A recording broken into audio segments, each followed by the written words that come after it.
akan dibilang, kabinet Prabowo, kabinet gemuk, banyak. Ya negara kita besar, Bung. Bercanda, mari kita bercengkrama, semua fakta hidup kita. Bayang kampung sebelah. Tekad saya akan saya jalankan. Dengan risiko. Karena saya ingin membentuk pemerintahan persatuan nasional yang kuat. Terpaksa koalisinya besar.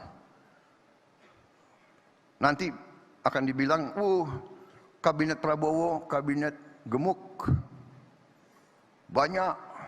Ya negara kita besar, Bung. Negara kita luasnya sama dengan Eropa. Eropa 27 negara. Kita satu negara.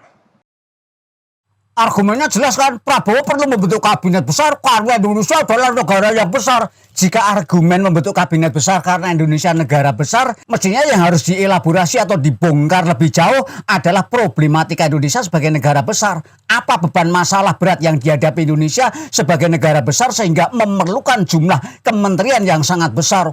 Ya mestinya begitu. Kok mestinya begitu? Lah Prabowo bicara begitu apa tidak? Coba kita lihat dulu kelanjutannya, cekelok.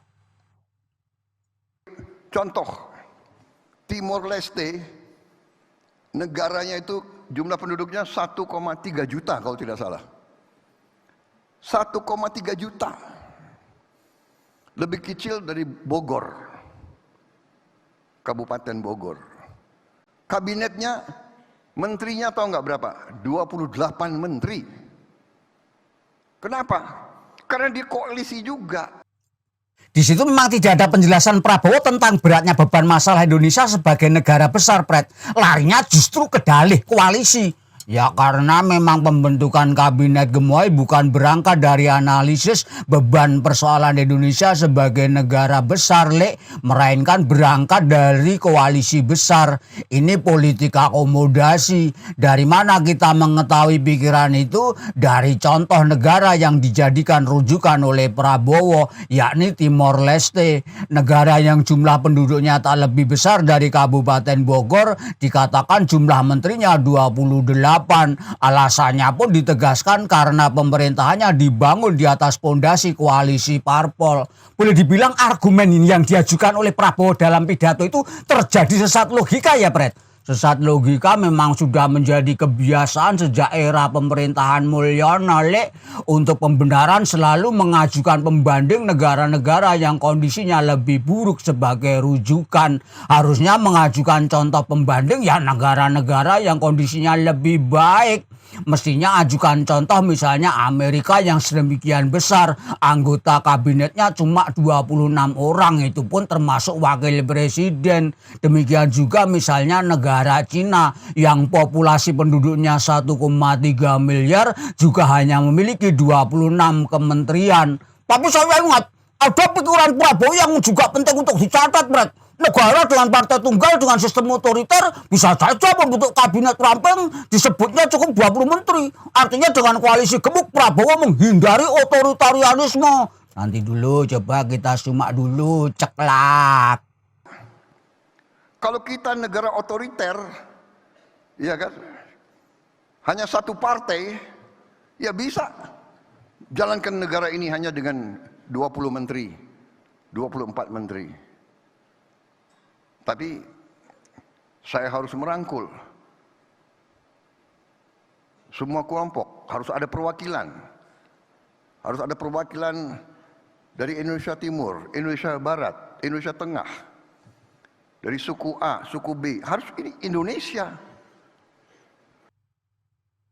Nah, itu kan penting agar pemerintahan Prabowo nanti tidak otoriter. Otoritarianisme itu tidak ada korelasinya atau tidak ada hubungannya dengan jumlah parpol dalam satu negara.